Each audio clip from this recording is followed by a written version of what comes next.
اپنے national interest میں رہتے ہوئے اتنا ہمیں کرنا چاہیے۔ ڈاکٹر صاحب اس کا ایک پہلو اور بھی ہے، ایک RSS کا نظریہ بھی ہے، اور وہ یہ وہاں پر سکھوں کی ایک خالصتان تحریک بھی ہے، اور پاکستان پہ یہ الزام بھی سو کارڈ کہیں نہ کہیں لگتا رہا ہے کہ شاید پاکستان اس کو کسی طرح سے خالصتان تحریک کے بیک اینڈ پہ رہا ہے۔ یہ RSS کی میں بات کر رہا ہوں۔ اب جب ہم نے یہ گڈ ول جیسچر دیا ہے تو کیا وہاں کے یہ ہندو یہ سازش پھر سے نہیں کریں گے سر؟ نہیں کریں گے، کی ہے انہوں نے۔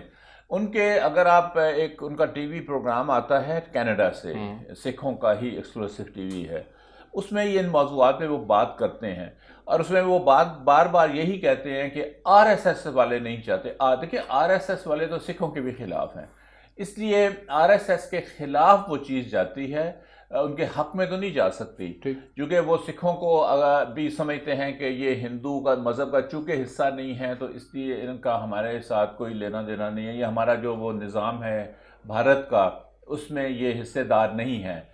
تو اس لیے میرا خیال ہے اپنا کہ یہ بہت پازیٹیو دیکھیے رسپانس آنا شروع ہو گیا ہے۔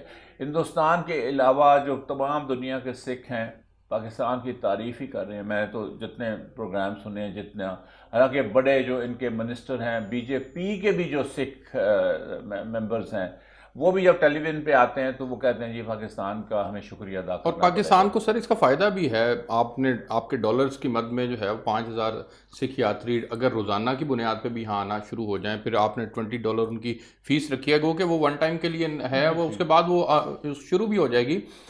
یہاں پہ ریلیجس ٹورزم جو ہے وہ اس کا فروغ ہوگا، پاکستان کو بھی اس کا فائدہ بہرحال پہنچے گا سر۔ لیکن اس کا جو دوسرا پہلو جو میں نے سوال پہلے کیا تھا کہ جو بھارت رسپانس میں کر رہا ہے کشمیریوں کے ساتھ سر، اس کا سر آپ کیا دیکھتے ہیں کہ ہماری پالیسیز کہاں کھڑی ہیں کہ ہم تو گڈ ول جیسچر دیتے ہیں لیکن بھارت نہیں دے رہا؟ دیکھیے بات یہ ہے کہ میرا خیال ہے کشمیر کو اس سے پرے رکھنا چاہیے، اور لیکن ایک لنک بنتا ہے۔ لنک یہ ہے کہ سکھوں نے کشمیریوں کی حمایت کی ہے، ابھی بھی کی ہے۔ ٹھیک ہے، ابھی جو پنجاب میں سکھوں کی حکومت ہے، یعنی پنجاب میں سکھوں کا جو ان کا چیف منسٹر ہے، اس نے بھی کشمیر کی بات کی ہے، جو باقی بھی سکھ لیڈر ہیں انہوں نے بھی کشمیریوں کی بات کی ہے کہ آپ، اور وہ کہتے ہیں کہ ہمیں ڈر ہے کہ وہاں پہ کشمیریوں کے بعد ہماری باری آئے گی، اس لیے وہ لنک بنتا ہے۔ کشمیر میں اگر وہ کشمیریوں کے ساتھ ظلم کر رہے ہیں تو وہ آپ دیکھیں گے کہ پوری دنیا میں بدنام ہوئے ہیں، ہیومن رائٹس کے حوالے سے، دوسرے حوالوں سے، اور کشمیری اب پوائنٹ آف نو ریٹرن پہ پہنچ گئے ہیں۔ ان کے جو پرو ہندوستان کشمیری بھی تھے، جیسا محبوب مفتی فیملی ہے، جیسا عبداللہ فیملی ہے، ان کو بھی انہوں نے غدار قرار دے کے جیلوں میں ڈالا ہوا ہے۔ دوسرے جو ان کے اور بھی لوگ تھے، جیسا شاہ فیصل ایک لڑکا تھا جو اس نے ٹاپ کیا تھا انڈین سول سروس میں، اور اس نے ریزائن کر دیا، اس نے ریزائن کیا۔ انہوں نے پہلے بہت شور مچایا جب وہ اس نے امتحان کا مقابلے کا امتحان میں وہ اول آیا، تو کہا گیا کہ دیکھیے کشمیر انڈکٹ ہو گیا انڈیا میں، انڈیا کا حصہ بن گیا ہے، مرج کر گیا ہے ہمارا سب کچھ، لیکن اس نے ریزائن، اس نے کہا میں ان کے ساتھ نہیں چل سکتا۔ اب وہ جیل میں ہے، اور غداری کے الزام میں وہ جیل میں ہے۔ تو مطلب ہے کہ انہوں نے کس کو رہنے دیا، اس لیے تو وہ کرفیو اٹھا نہیں رہے، 3 مہینے ہو گئے ہیں، ریکارڈ ہے دنیا کا، اس لیے کہ وہ انہوں نے سارے اپنے برہان وانی کے وقت میں بھی سر تقریباً 112-15 دن کا کرفیو چلا تھا، لیکن یہ تو کوئی شہید تو نہیں ہوا تھا نا، جب صرف انہوں نے انیشیٹو لیا تھا، کانسٹیٹیوشنل وائلیشن ہے، لیکن وہاں پہ کوئی مظاہرے تو نہیں ہو رہے تھے کہ آپ کرفیو لگا دیں، کچھ نہیں ہو رہا تھا، لیکن ڈر ہے نا، خوف ہے اندر سے، چور ہے دل میں کہ ہم نے زیادتی کی ہے ان کے ساتھ، اور ہم ایک بے ایمانی کر رہے ہیں، تو اس لیے وہ کرفیو جو ہے وہ ڈر کے اب اٹھا نہیں رہے کہ یہ اس کا ری ایکشن بہت۔ میں سر اس کے ان پہلوؤں کے اوپر تو اب بات، یہ موقع نہیں ہے کہ کرتارپور کی چونکہ ہم فوکس کر رہے ہیں، ورنہ ہماری فورن پالیسی کیا رہی اس کے اوپر بھی بات کرنا بنتی ہے سر۔ اس میں سر ایک پہلو یہ ہے کہ پرائم منسٹر نے جب اس کا بنیاد رکھی تھی تو اس وقت ایک بات کہی تھی، انہوں نے کہا تھا کہ ہماری طرف سے بھی غلطیاں ہوئی ہیں، بھارت کی طرف سے بھی غلطیاں ہوئی ہیں، ہمیں ماضی کی غلطیوں کو بھلا کر آگے بڑھنا ہوگا۔ ہم آگے بڑھ رہے ہیں، بھارت کیوں نہیں آگے بڑھ رہا سر؟ دیکھیے انہوں نے تھوڑا سا ہمارے جو وزیر اعظم ہیں انہوں نے مس ریڈ کیا تھا۔ اچھا، انہوں نے مس ریڈ یہ کیا تھا کہ ایک ہماری اپنی تھیریز میں پولیٹیکل سائنس کی یہ چیز چلتی ہے، سیاست میں بھی، کہ جو لیڈرز الیکشنز کے دوران بیانات دیتے ہیں اور نعرے لگاتے ہیں، جیسے ہی ان کو حکومت ملتی ہے، ان کو گراؤنڈ ریالٹیز کا پتہ چلتا ہے تو وہ اس میں کمپرومائز کرتے ہیں۔ ٹھیک ہے، لیکن ہم نے اس دنیا میں ٹرینڈ دیکھا 3 جگہ پہ۔ ٹرمپ کے، نتن یاہو کے اور مودی کے، کہ انہوں نے وہی کیا قیادت میں آ کے جو وہ نعرے لگا رہے تھے. اس کا مطلب یہ سارا جو دنیا کا ایک کلچر ہے سیاسی وہ تبدیل ہو رہا ہے. عمران خان کا خیال یہ تھا کہ یہ الیکشن کے لیے جیتنے کے لیے نعرے لگا رہا ہے، جب یہ اقتدار میں آئے گا میں ویلکم جیسچر اس کو پہلے انیشیٹ کرتا ہوں تو یہ مجھے اس کا جواب دے گا.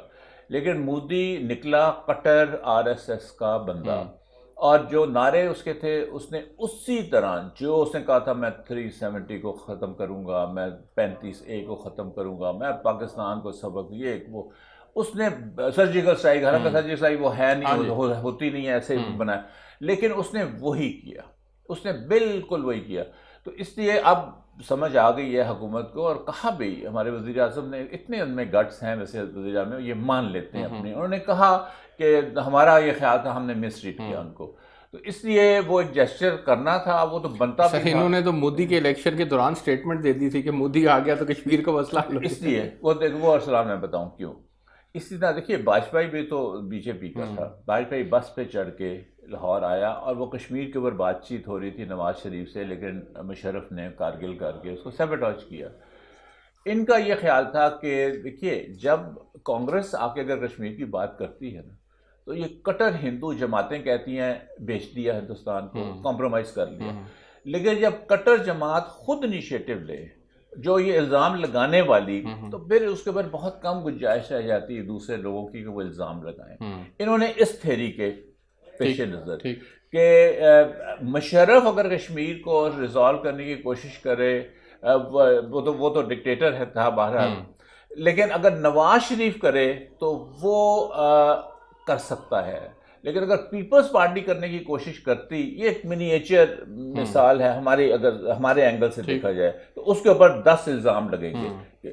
تو اس لیے یہ اس سوچ کے تحت کہ کٹر ہندو جماعت ہے، پاور میں آگے ہیں تو یہ کشمیر کا مسئلہ ریزالو کریں گے، لیکن نہیں، یہ مس ریڈ کر کے ان کی سوچیں، ان کی جو گہرائیاں ہیں نفرت کی، اور وہ اتنی زیادہ ہیں، اور وہ ایک ایلوژنز میں بھی رہتے ہیں کہ ہم بہت بڑے ہیں، ہم پتہ نہیں کیا کر لیں گے. وہاں میں تھوڑا سا مس ریڈ ہوا. اچھا سر، اس کا ایک پہلو اور بھی ہے کہ وہاں پر یہ سوچ جنم لیتی ہے. اچھا چلیں وہ پھر آگے جا کے پروگرام کے اندر میں بات کروں گا. آپ کریڈٹ کس کو دیتے ہیں سر؟ یہ جو کرتارپور راہداری کی اوپننگ ہے یہ سراسر ایک پولیٹیکل گورنمنٹ کا کریڈٹ ہے یا اسٹیبلشمنٹ کا کریڈٹ ہے؟ اسٹیبلشمنٹ سے اگر مراد ہماری فوج ہے تو دونوں کا. ٹھیک ہے. کیونکہ میرا نہیں خیال کہ بغیر فوج کے کنسنٹ کے جب تک وہ سیکیورٹی کلیئرنس نہ دیتے، کہ ہمارے خیال میں ان کو آنے دیں، ہم کوریڈور بناتے ہیں، سیکیورٹی کو ہم دیکھ لیں گے، اس کو مینیج کر لیں گے. ٹھیک ہے. وہاں سیکیورٹی بریچ ہم نہیں ہونے دیں گے. ان سے ویسے بھی اگر ان کا رول نہ بھی ایسے ہوتا تو میرا خیال ہے کوئی بھی جو سویلین گورنمنٹ آتی وہ پہلے فوج سے پوچھتی کہ ابھی اس میں سیکیورٹی بریچ تو نہیں ہوگا. اتنے ہزاروں کی تعداد میں ہندوستانی آ رہے ہیں، چلیں اگر ہم تھوڑی دیر کے لیے ان کو سکھ نہیں ہندوستانی سمجھیں، تو انہوں نے یقین دلایا کہ نہیں ہوگا، تو پھر یہ بات آگے چلی. تو اس لیے میں تو کریڈٹ دوں گا. اب میرا خیال ہے دیکھیے ٹو بی ویری فیئر، اگر یہ عمران خان نہ بھی ہوتے نا، نواز شریف بھی ہوتے، تو انہوں نے بھی یہی کرنا تھا. پیپلز پارٹی ہوتی تو شاید وہ نہ کرتی اس ڈر کے کہ ہم پہ فوراً الزام لگ جاتا ہے کہ ہم سافٹ ہیں، لیکن انہوں نے بھی یہی کرنا تھا. تو میں تو کریڈٹ دوں گا سویلین لیڈرشپ کو، ہماری سب کو نہیں، چند کو اور فوج کو مل کے ہوا ہے. ٹھیک ہو گیا سر، آپ کا بہت شکریہ. ناظرین